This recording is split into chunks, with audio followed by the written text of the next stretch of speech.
Evening. जैसा कि तुम लोग को रीडिंग का सेक्शन का जो तरीका बताया गया है, पहले वीडियो देखने से पहले एक बार वीडियो को देखना है, देखने से पहले एक बार रीडिंग करना है बुक को, लगभग 3 से 4 पेज, ठीक है। और उसके बाद फिर वीडियो देखेंगे और फिर वीडियो देखने के बाद फिर से हम क्या करेंगे, एक बार रीडिंग करेंगे, ओके। और उसके बाद इसमें जो कुछ क्वेश्चन रहता है उसको खुद करना है, कोशिश करना है ना। बहुत सारा क्वेश्चन सब भेजा जाएगा अभी। अच्छा, हम लोग जो क्वेश्चन है साइंस सब्जेक्ट का करेंगे, पढ़ाई हम लोग भले भारतीयों से कर रहे हैं, बट आंसर जो पढ़ेंगे इसमें बनाना आप लोग का, लेकिन जो क्वेश्चन आंसर मिलेगा वो एनसीईआरटी बुक से मिलेगा, ठीक है। एनसीईआरटी बुक चूंकि बेस ऑफ झारखंड बोर्ड है, हाँ, तो बेस बुक से ही क्वेश्चन आंसर करना है, ठीक है, ओके। तब हम लोग पढ़ते हैं लवण के गुण, लवण के पीएच। प्रबल अम्ल तथा प्रबल भस्म से बने लवणों का जलीय विलयन उदासीन होता है। मतलब अगर अम्ल कोई प्रबल है, मतलब बहुत तेज है, तो तथा प्रबल कोई भस्म है से बना लवण कोई होगा, तो उसको जल के विलयन के साथ अगर ले जाएंगे तो क्या होगा, जल में मिलेगा तो क्या होगा, उदासीन। तथा विलयन का पीएच मान क्या होगा, 7।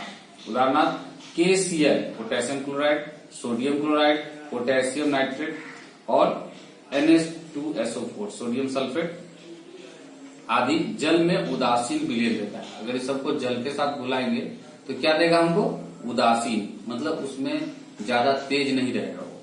अब पढ़ते हैं हम लोग प्रबल अम्ल तथा दुर्बल भस्म से बने लवणों का जलीय विलयन अम्लीय होता है। अगर बहुत तेज अम्ल है और दुर्बल भस्म है, दोनों को अगर हम जल के साथ मिला के बनाएंगे तो हमारा क्या बनेगा, वो विलयन, जलीय विलयन किस तरह का हो जाएगा, अम्लीय। अब जैसे NH4Cl और FeCl3, CuSO4, AlCl3 आदि के जलीय विलयन अम्लीय होते हैं। मतलब इसको जल के साथ बुलाएंगे तो क्या होगा, ये अम्लीय।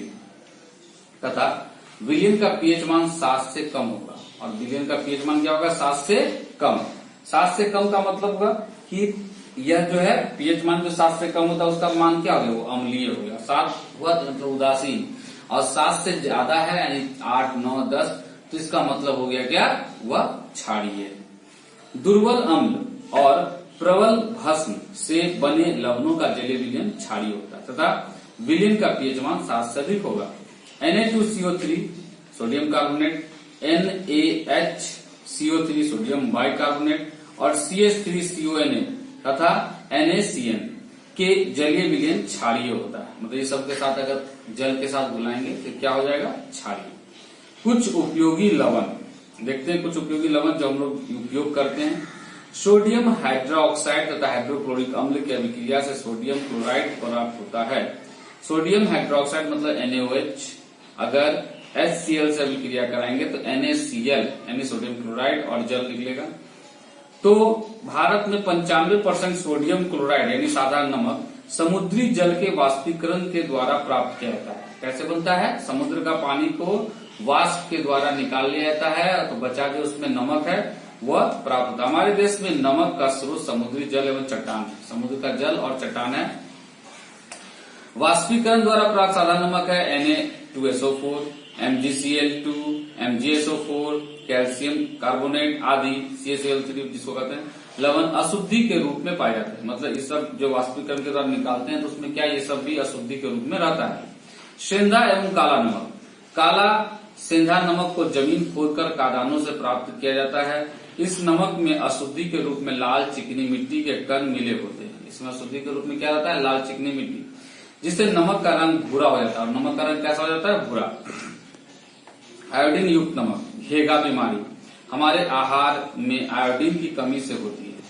जो घेगा बीमारी है, हमारे शरीर में अगर आयोडीन की कमी हो जाएगी तो हमको घेगा बीमारी होगा। अतः साधारण नमक में पोटेशियम आयोडाइड KiO3 या Ki की थोड़ी मात्रा मिलाकर नमक को आयोडीन युक्त किया जाता है। मतलब थोड़ा मात्रा में अगर KiO3 मिला देते हैं तो क्या हो जाएगा, वो आयोडीन युक्त नमक हो जाएगा। कौन, नमक जो साधारण नमक जो समुद्र से निकाला उसमें। सोडियम क्लोराइड साधारण नमक हमारे आहार का आवश्यक अंग है ना। मतलब साधारण नमक अगर हम लोग यूज करते हैं प्रत्येक दिन, हम लोग अगर भोजन में नमक न डाले तो नमक उस भोजन को स्वादिष्ट बनाता है, या जो भी चीज बनाए कहो, मतलब बहुत स्वादिष्ट बना हुआ और नमक नहीं है तो हमको क्या लगेगा, वो खाना फीका फीका लगेगा। और नमक भी दिया हुआ है तो वो खाना जितनी स्वादिष्ट है वो हमको सही ढंग से पता चलेगा कि हाँ ये स्वादिष्ट है।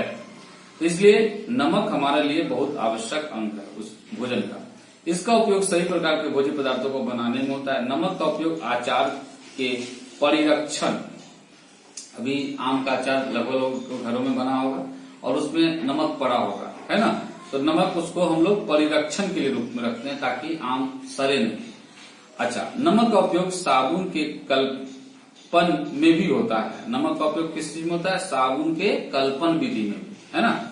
अब बोल रहे सोडियम क्लोराइड एक महत्वपूर्ण यौगिक है। सोडियम क्लोराइड क्या है, एक बहुत बड़ा यौगिक है। कैसे भाई, तथा उद्योग में इसका उपयोग क्लोरीन हाइड्रोक्लोरिक अम्ल, किस तरह से उपयोग होता है इसका, तो उद्योग में इसका उपयोग होता है क्लोरीन हाइड्रोक्लोरिक अम्ल और सोडियम कार्बोनेट और सोडियम बाइकार्बोनेट और सोडियम हाइड्रोक्साइड आदि बनाने में क्या था। मतलब अगर उद्योग में ये जो सोडियम क्लोराइड है इसका उपयोग एक यौगिक के रूप में होता है, उसको क्या चीज बनाने में होता है, तो क्लोरीन बनाने में, हाइड्रोक्लोरिक अम्ल बनाने में, सोडियम कार्बोनेट बनाने में, सोडियम बाइकार्बोनेट बनाने में, सोडियम हाइड्रोक्साइड आदि सब बनाने में भी इसका उपयोग होता है। अब हम लोग पढ़ेंगे सोडियम हाइड्रोक्साइड यानी कास्टिक सोडा। कास्टिक सोडा का उपयोग हम लोग घर में करते हैं कपड़ा खींचने में, ठीक है। घर में जैसे तुम लोगों के पास सरफ आता होगा, सरफ के साथ हम लोग एक सोडा भी लाते हैं, देखा होगा तुम लोग, सोडा जिसको पानी में उबाल कर गर्म पानी में डाल के और तब मोटा कपड़ा वगैरह खींचा जाता है ना। तो सोडियम हाइड्रोक्साइड बनाने की विधि, सोडियम हाइड्रोक्साइड को क्लोर एल्कली विधि द्वारा बनाया था। इस विधि में सोडियम क्लोराइड के संतृप्त जलीय विलयन का विद्युत अपघटन किया था। सोडियम क्लोराइड के जलीय विलयन में सोडियम आयन तथा क्लोरीन आयन विद्यमान होते हैं। विद्युत अपघटन से क्लोरीन आयन ऑक्सीकृत होकर एनोड पर क्लोराइड यानी Cl2 गैस देती है तथा सोडियम आयन कैथोड पर सोडियम धातु के परिणत हो जाता है। सोडियम धातु जल से अभिक्रिया कर सोडियम हाइड्रोक्साइड बनाता है। अभिक्रिया निम्न रूप से होता है। सबसे पहले क्लोराइड जो आयन है हमारा, है ना, वह अभिक्रिया करके क्या बन जाता है, क्लोराइड, और 2 इलेक्ट्रॉनों से अलग होता है।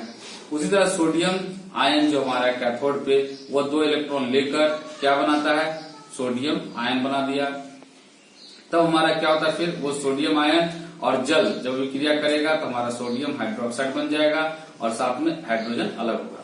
चूंकि विद्युत अपघटन के फलस्वरूप Cl2 गैस तथा एल्कली प्राप्त होता है, अतः इसे क्लोर एल्कली अभिक्रिया कहता है। इस अभिक्रिया से प्राप्त सोडियम हाइड्रोक्साइड Cl2 गैस एवं हाइड्रोजन गैस अत्यंत उपयोगी होता है। सोडियम हाइड्रोक्साइड का उपयोग, आखिर हम इसका उपयोग किस काम में करते हैं, साबुन तथा अपमार्जक बनाने में, जिसको हम लोग डिटर्जेंट कहते हैं, सरफ बनाने में भी उपयोग होता है। जिस किसी सरफ में क्या होता है, सोडा ज्यादा मात्रा में होता है, ठीक है।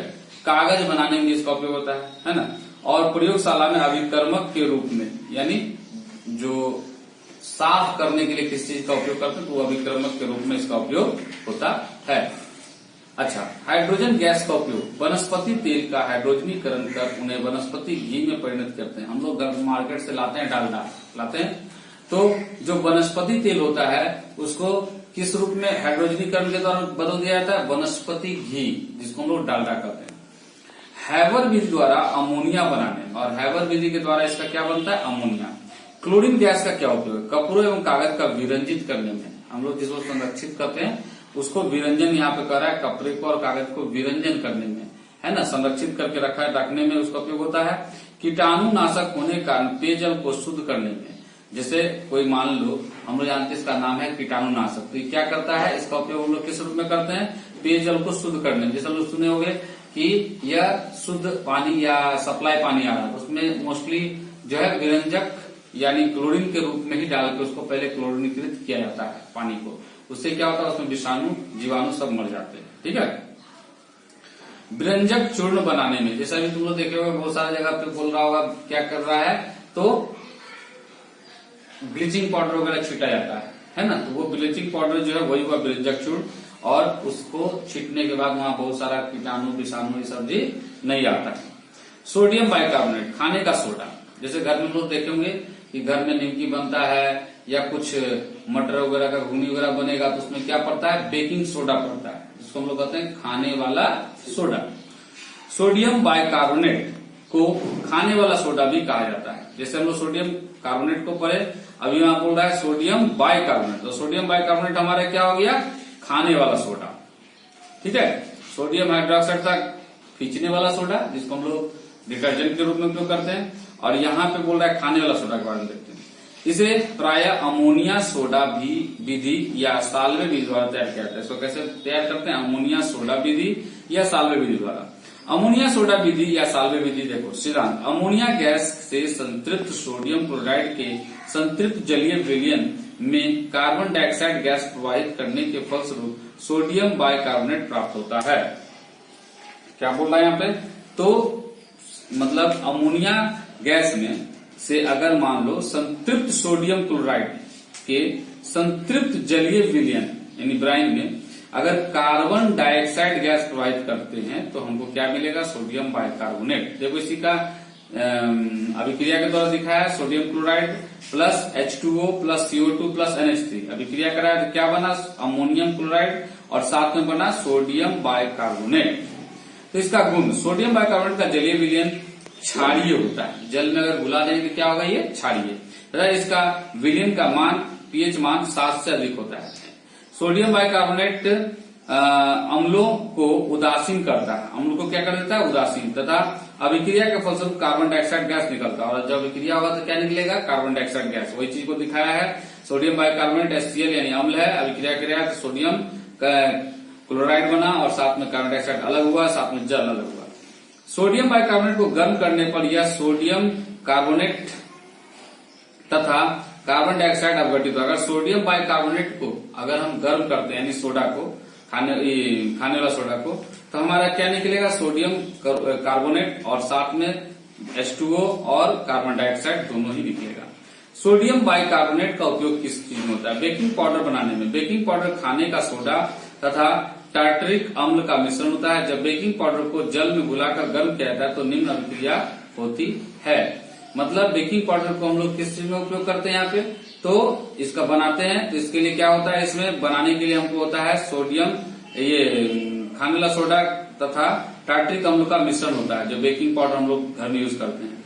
जब बेकिंग पाउडर को जल में घुलाकर गर्म करेंगे तो क्या होगा, तो गर्म करेंगे NaCO3 को, तो हमारा साथ में अगर हाइड्रोजन भी रहेगा तो कार्बन डाइऑक्साइड निकलेगा और H2O निकलेगा और सोडियम टार्ट्रेट निकलेगा, जिसको टार्ट्रिक अम्ल या सोडियम लवण भी कहते हैं। इस अभिक्रिया द्वारा मुक्त कार्बन डाइऑक्साइड पावरोटी तथा केक को मुलायम व स्पंजी बनाने में सहायक होता है। क्या काम करता है, तो पावरोटी में डाला जाता है या मान लो कि केक में डाल के बनाते हैं, तो वो उसको क्या करता है, फूलने में मदद करता है, तो स्पंजी हो गया।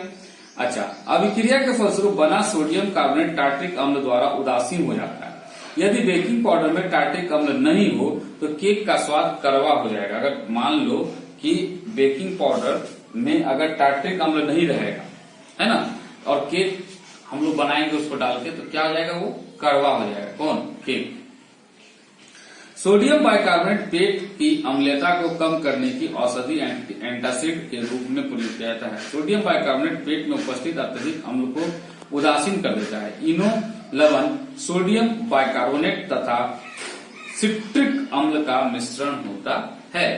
जैसे तुम लोग देखा होगा, किसी को कहेगा क्या पेट से कि मुंह में खट्टा ठकार आ रहा है, सुना होगा, ज्यादा खाना वाना खा लिए तो पेट में गैस हो गया है, नहीं खट्टा ठकार आ रहा है, उल्टी उल्टी होने लगता है, तो जब इनो ले और इनो पी लेते हैं, है ना। तो जरूरी नहीं कि इनो ला के पियेंगे तभी हमारा ठीक होगा। आप घर में उसका काम कर सकते हैं। आपके घर में बेकिंग सोडा है ना, उस बेकिंग सोडा को थोड़ा सा लेके 2 चुटकी और डाल दीजिए किसमें, पानी हल्का गर्म, और उसमें डाल के पी लीजिएगा, तो भी वो क्या होगा, वो ढकार उकार सब जितना है सब खत्म कर देगा। वही चीज इनो में रहता है, ठीक है। तो क्यों, वो इनो जो है जब जाता है हमारे पेट में तो क्या करता है, वह उसको अम्लीय उदासीन कर देता है। जो हमारे पेट में एसिड बना हुआ है, ये क्षार है, तो जाएगा, दोनों मिल जाएगा, तो क्या बन जाएगा, उदासीन हो जाएगा।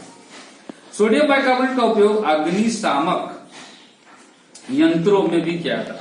इसका उपयोग किसमें होता है, अग्निशामक यंत्र। अग्निशामक यंत्र का मतलब हुआ जहां आग लगता है उसमें आग को बुझाने में काम आता है। ठीक है, अग्निशामक यंत्र में सोडियम बाइकार्बोनेट तथा H2SO4 यानी सल्फ्यूरिक अम्ल रहते हैं। आग लगने पर इस यंत्र की घुंडी पर दाब डाला जाता है, जिससे NHCO3 तथा H2SO4 परस्पर संपर्क में आकर CO2 गैस बनाता है। यह गैस तेजी से बाहर निकलकर आग को बुझा देती है। अग्निशामक यंत्र में अभिक्रिया निम्न रूप से होती है। अग्निशामक यंत्र में जो अभिक्रिया होता है बहुत ही इसी तरह से होता है, जिससे कि हमारा वह काम करता है। देखो यहाँ पर दिया हुआ है NHCO3 प्लस H2SO4 अभिक्रिया किया तो Na2CO4 अभिक्रिया करके क्या साथ में बना 2H2O और CO2। मतलब जब सोडियम बाइकार्बोनेट के साथ सल्फ्यूरिक अम्ल अभिक्रिया करेगा तो सोडियम सल्फेट बनेगा, साथ साथ क्या बनेगा, जल जो रहेगा ये साथ में कार्बन डाइऑक्साइड। कार्बन डाइऑक्साइड क्या है, आग को जलाने में मदद करता है, बुझाने में। तो कार्बन डाइऑक्साइड निकला तो बुझाने में मदद किया उसको। रसोई घर में खाने के सोडा का उपयोग खास्ता व्यंजन बनाने के, जैसे निमकी टिकिया ये सब बनता है तो उसमें गठिया तठिया ये सब बनता है, उसमें डाला जाता है। कभी कभी इसका इस्तेमाल खाना जल्द पकाने के लिए भी किया जाता है। कभी कभी इसका उपयोग इसलिए होता है खाना जल्दी पक जाए। जैसे हम लोग कोई चीज को सिझाने के लिए मान लो मटर वगैरह को रहते हैं तो जल्दी नहीं सीझेगा कुकर में, थोड़ा सोडा डाल दिया जल्दी सीझ गया। ठीक है, इस तरह से होता है। सोडियम कार्बोनेट Na2CO3 10H2O या धोने का सोडा, जिसको हम लोग वॉशिंग सोडा भी कहते हैं। ठीक है, ये अभी हम लोग यहाँ पे जो पढ़े थे ये भी हमारा क्या था, ये सोडा ही था, सोडियम हाइड्रोक्साइड, लेकिन इसका नाम था कास्टिक सोडा। अब हम लोग पढ़ेंगे धोने का सोडा। सोडियम कार्बोनेट प्रायः अमोनिया सोडा या साल्वे विधि द्वारा तैयार किया जाता है। अमोनिया सोडा विधि या साल्वे विधि, अमोनिया गैस से संतृप्त सोडियम क्लोराइड के संतृप्त जलीय विलयन में कार्बन डाइऑक्साइड गैस प्रवाहित करने पर सोडियम बाइकार्बोनेट प्राप्त होता है। अब बोल रहा है सोडियम क्लोराइड, अगर मान लो उसको हम लोग जल, कार्बन डाइऑक्साइड और अमोनिया अगर देंगे तो हमारा क्या निकलेगा, अमोनियम क्लोराइड निकलेगा और सोडियम बाइकार्बोनेट निकलेगा। अब सोडियम बाइकार्बोनेट को गर्म करके क्या निकालेंगे, सोडियम कार्बोनेट प्राप्त करते हैं। सोडियम बाइकार्बोनेट को अगर हम गर्म करेंगे तो हमको क्या निकलेगा, सोडियम कार्बोनेट निकलेगा, साथ में कार्बन डाइऑक्साइड निकलेगा और साथ ही साथ जल भी। सोडियम कार्बोनेट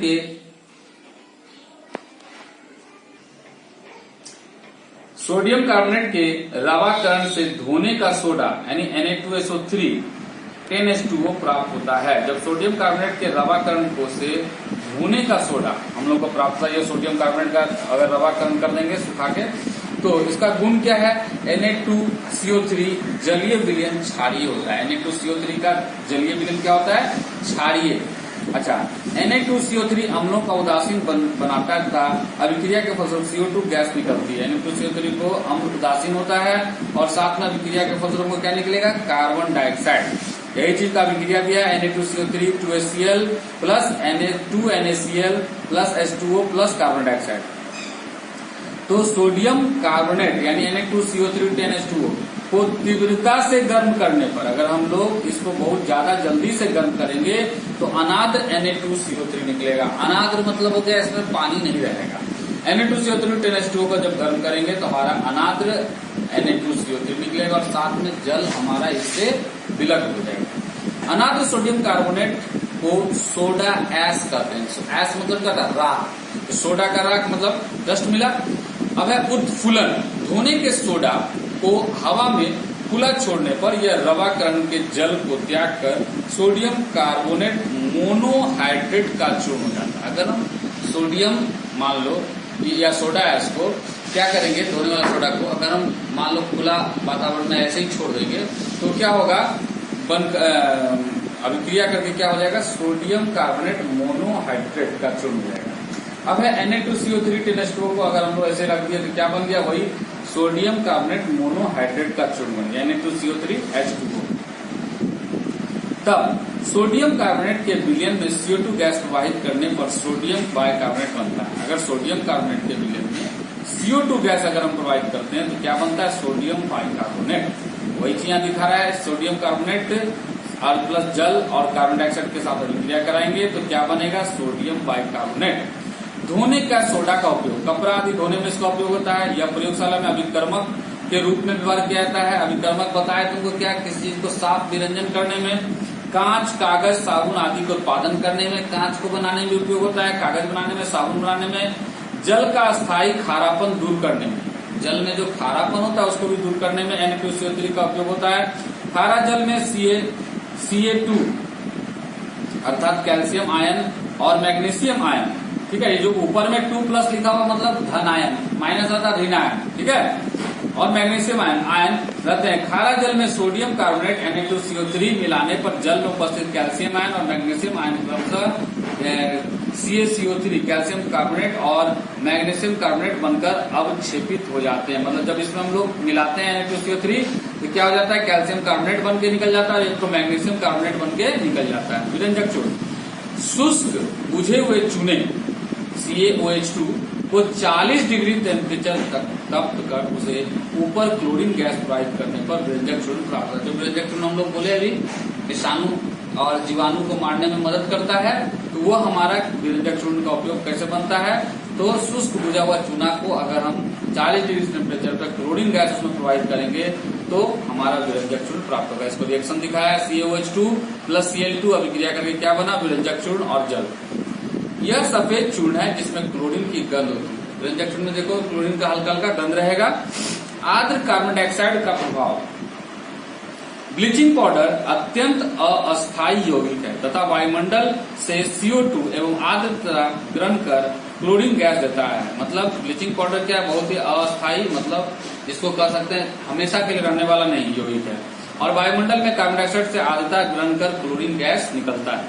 वही चीज यहाँ दिखाया फॉर्मूला में, COCl जब अभिक्रिया किया CO2 से तो क्या बना, कैल्शियम कार्बोनेट और क्लोरीन निकला। क्लोरीन गैस कीटाणुनाशक के रूप में व्यवहार होता है। क्लोरीन गैस क्या है, एक प्रकार का कीटाणुनाशक है, ठीक है। तो यह जितने हमारा बैक्टीरिया है उसको मारने में मदद करता है। जल का प्रभाव, यह जल के साथ अपघटित होकर कैल्शियम क्लोराइड तथा कैल्शियम हाइपोक्लोराइड देता है। यह जल के साथ जब अपघटित होगा तो कैल्शियम क्लोराइड और क्या देगा, कैल्शियम हाइपोक्लोराइड देगा। ये क्या अभिक्रिया में दिखाया है, CaOCl अभिक्रिया किया तो CaOCl2 और साथ में CaCl2 दिया। अम्ल का प्रभाव, जब अम्ल के साथ अभिक्रिया करेंगे तो क्या होगा, यह तनु HCl के साथ अभिक्रिया कर क्लोरीन देता है। जब इसको हम लोग तनु HCl के साथ अभिक्रिया कराएंगे तो क्या देगा हमको, क्लोरीन। CaOCl Cl यानी ब्लीचिंग पाउडर जो हमारा व्यंजक चूर्ण, जब HCl से अभिक्रिया कराया 2HCl से तो क्या दिया, CaCl2 और H2O साथ में क्लोरीन गैस निकला। क्लोरीन कपड़ा तथा कागज को विरंजित करता है, मतलब साफ करता है। कीटाणुनाशक के रूप में इसका उपयोग करते हैं, कागज एवं कपड़ों का विरंजन में करते हैं, क्लोरीन बनाने में और क्लोरोफॉर्म आदि बनाने में हम इसका उपयोग करते हैं। अब हम लोग पढ़ेंगे प्लास्टर ऑफ पेरिस। सबको इसका नाम सुना होगा पहले भी, जैसे किसी का हाथ वगैरह टूट जाता है तो प्लास्टर ऑफ पेरिस उसका से लगाकर उसको प्लास्टर कर देता है, पहले हड्डी बैठाकर। और प्लास्टर ऑफ पेरिस से तुम लोग जानता होगा भगवान जी सब का मूर्ति भी बनता है ना, और बहुत सारा चीज का होता है। घर में भी प्लास्टर ऑफ पेरिस का उपयोग होता है, जैसे आजकल उसके जगह पे पुट्टी आ गया है ना, लेकिन पहले पेरिस ही होता था। जिप्सम यानी CaSO4 को तीव्रता से गर्म करने पर यह पूर्ण रूप से निर्जलीय होकर कैल्शियम सल्फेट बनाता है। जब हम जिप्सम को यानी CaSO4 को बहुत जल्दी से गर्म करेंगे और पूर्ण रूप से निर्जलीकरण मतलब बिना जल का होकर कैल्शियम हम लोग को सल्फेट बनाता है। जब एक उपयोग में दिया है CaSO4 जब क्रिया किया बहुत जल्दबाजी में उसमें देकर उसको तुरंत गर्म किए तो CaSO4 निकला और साथ में 2H2O निकला, जल निकल गया। यह निर्जलीकरण उभयगामी नहीं है तथा जल द्वारा CaSO4 जिप्सम में परिणत नहीं होता। जिप्सम को 120 डिग्री सेल्सियस तक सावधानी पूर्वक गर्म करने के फलस्वरूप प्लास्टर ऑफ पेरिस यानी CaSO4 हाफ H2O बनता है। जब क्रिया इसको हम करेंगे तो CaSO4 + 2H2O को 2 से अगर गुना करके बनाएंगे मतलब 2 आइटम देंगे और 120 डिग्री सेल्सियस देंगे तो हमारा क्या निकलेगा, प्लास्टर ऑफ पेरिस यानी CaSO4 2H2O + 3H2O। 3H2O मतलब 3 तो हमारा जल अलग होगा। प्लास्टर ऑफ पेरिस में जल मिलाने के फलस्वरूप मिश्रण तप्त होकर जिप्सम यानी CaSO4 2H2O में परिणत हो जाता है। इस प्रक्रिया में यह जमकर ठोस बन जाता है। जब जमेगा तो क्या हो जाता है, ठोस। इसलिए पेरिस को तुरंत घोला और तुरंत वो जम जाता है, ठीक है। तो इसके चलते अगर घरों में अगर कोई पेरिस करता था तो सामान बहुत बर्बाद होता था। इसके चलते आजकल क्या उसका स्थान ले लिया, पुट्टी, जिसको घोलने पर तुरंत वो जमता नहीं है। जबकि पेरिस को आप घोले, तुरंत लगाए कहीं, तुरंत जम जाएगा। ठीक है, उसको टाइम नहीं लगता। तो प्लास्टर ऑफ पेरिस में जल मिलाने के फलस्वरूप मिश्रण तप्त होकर जिप्सम में परिणत हो जाता है। इस प्रक्रिया में यह जमकर ठोस बन जाता है। जैसे ही उसमें पानी मिलाएंगे तुरंत क्या हो जाएगा, वो जिप्सम में परिणत हो जाएगा और जमकर तुरंत ठोस बन जाएगा। यही चीज CaSO4H2O में 3H2O मतलब जल मिलाए तो क्या बना, जिप्सम बन गया और जिप्सम बनकर तुरंत जम जाता है। प्लास्टर ऑफ पेरिस का उपयोग मूर्ति बनाने में किया था। इसका उपयोग शल्य चिकित्सा मतलब ऑपरेशन में टूटी हुई हड्डियों को, मतलब कोई हड्डी टूट गया तो उसको ऑपरेशन करके पहले बैठा देगा, उसका इसको जोड़ने के बाद पट्टी के रूप में इसका उपयोग किया जाता है, ताकि हमारा वो हड्डी जो है हिले डुले ना।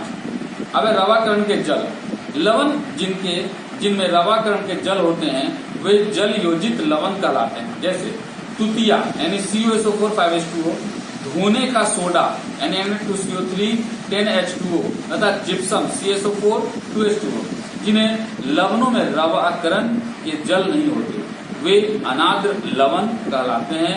इन जलयोजित लवणों को गर्म करने पर रवाकरण के जल होकर अनाद्र लवण के परिणत हो जाते हैं। उदाहरण के लिए देखते हैं, CuSO4 5H2O यानी कॉपर सल्फेट, जिसको हम तुतिया कहते हैं, अगर इसको गर्म करेंगे तो अनाद्र कॉपर सल्फेट निकलेगा जो उजला रंग का रहेगा।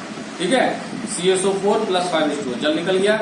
अब उसी तरह धोने का सोडा Na2CO3 या 10H2O को गर्म करेंगे तो क्या निकलेगा, अनाद्र सोडियम कार्बोनेट जो Na2CO3 है और साथ में जल निकल जाएगा। CuSO4 2H2O जिसको जिप्सम कहते हैं, इसको गर्म करेंगे तो CSO4 निकलेगा और 2H2O जल निकल गया।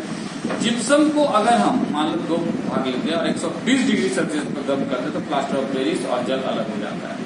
इसी तरह CSO4 5H2O के नीले रवे गर्म को करने पर रवाकरण के जल खो देते हैं तथा अनाद्र CSO4 यानी उजला प्राप्त होता है। अनाद्र CSO4 जल के संपर्क में आते ही यह नीले रंग के रवे के रूप में पुनः परिवर्तित हो जाता है। इस रंग परिवर्तन का उपयोग जल के जांच के लिए किया जाता है। यदि कोई अज्ञात द्रव अनाद्र के रंग का नीला रंग का परिवर्तन करता है तो द्रव निश्चित रूप से जल है। मान लो कोई अज्ञात द्रव है, हमको पता नहीं कि द्रव पानी है कि कोई रसायन है क्या है, और उसको हम प्लास्टर ऑफ पेरिस पर डालेंगे CSO4 5H2O पे और वो अचानक नीला हो जाएगा तो हम समझ जाएंगे वो द्रव निश्चित रूप से क्या है, जल। लवणों को पसीजना, कुछ लवणों में जल के लिए अत्यधिक वृद्धि होती है अतः इन लवणों को वायु में खुला छोड़ने पर ये वायु में जलवाष्प को अवशोषित कर पसीजने लगते हैं। इस प्रकार लवण प्रस्वेद लवण कहलाते हैं। जैसे अनाद्र कैल्शियम क्लोराइड, अनाद्र कैल्शियम क्लोराइड ये पानी बाहर में अगर ऐसे खुला छोड़ देंगे तो पिघल जाएगा। जैसे तुम लोग देखा होगा चीनी है या नमक है या तुम्हारा खाने वाला सोडा है या सर्फ ही है, सर्फ पैकेट में एकदम सूखा ड्राई रहता है, लेकिन उसको बाहर में भी बरसात का समय थोड़ा सा डब्बा का ढक्कन में लेके छोड़ के रख दो, देखोगे 2 दिन में क्या होगा, वो थोड़ा सा गीला हो जाता है। जबकि तुम उसमें पानी नहीं डाले हो, नमक में पानी नहीं डाले हो, लेकिन क्या हो जाएगा, गीला हो जाएगा। तो वो क्यों होगा, क्योंकि उसको पानी से बड़ा प्रियता लगता है। इसीलिए अनाद्र CaCl2 का उपयोग ठोस पदार्थ द्रव तथा गैस को शुष्क करने में किया जाता है। ठोस पदार्थ को शुष्क करने के लिए इसे डेसिकेटर में कुछ समय तक छोड़ दिया जाता है। गैस को CaCl2 से भरे नली से प्रवाहित कर शुष्क किया जाता है तथा द्रव में अनाद्र CaCl2 के टुकड़ों को मिलाकर हिलाने से द्रव अनाद्र हो जाता है। जैसे यहाँ पे दिखाया बॉक्स में डेसिकेटर, इसमें नीचे रखा हुआ है कैल्शियम क्लोराइड अनाद्र, जिसमें पानी नहीं है, लेकिन इसमें ऊपर में थोड़ा सा वाष्प है, उसको अगर हिलाएंगे उसको पानी मिल जाएगा तो बस हमारा फिर जो ऊपर में वो मिल जाएगा। इस तरह से हम लोग का ये लेसन कंप्लीट हुआ, अम्ल, भाष्म तथा लवण। इसमें बहुत इंपॉर्टेंट चीज दिया हुआ है, इसको आप लोग टिकअप करके इसका जो रिएक्शन है इसको नाम लिखकर इसको लिख कर रखिए और इसको याद कीजिए और इस रिएक्शन को समझिए बढ़िया से। इसमें बहुत सारा क्वेश्चन दिया हुआ है, आप कोशिश कीजिए इसको बनाने का अपने से। इससे क्या होगा, चैप्टर में बहुत सारा जो आपको नहीं समझ में आया 2-3 बार जब पढ़ेंगे जाकर तो आपको क्या होगा, ये क्लियर हो जाएगा। ठीक इसी ढंग से जब आपको हम आंसर भेजेंगे और आंसर को आप उतार लेंगे तब आपको उसको भी याद करने से ज्यादा मजा आएगा। ठीक है, और जैसा कि हम रीडिंग का तरीका आपको बता ही चुके हैं, और साथ ही साथ प्रत्येक दिन माँ पिताजी को रिस्पेक्ट भी करना है और प्रत्येक दिन प्रणाम भी करना है। पैर छूकर। ठीक है, ओके बाय।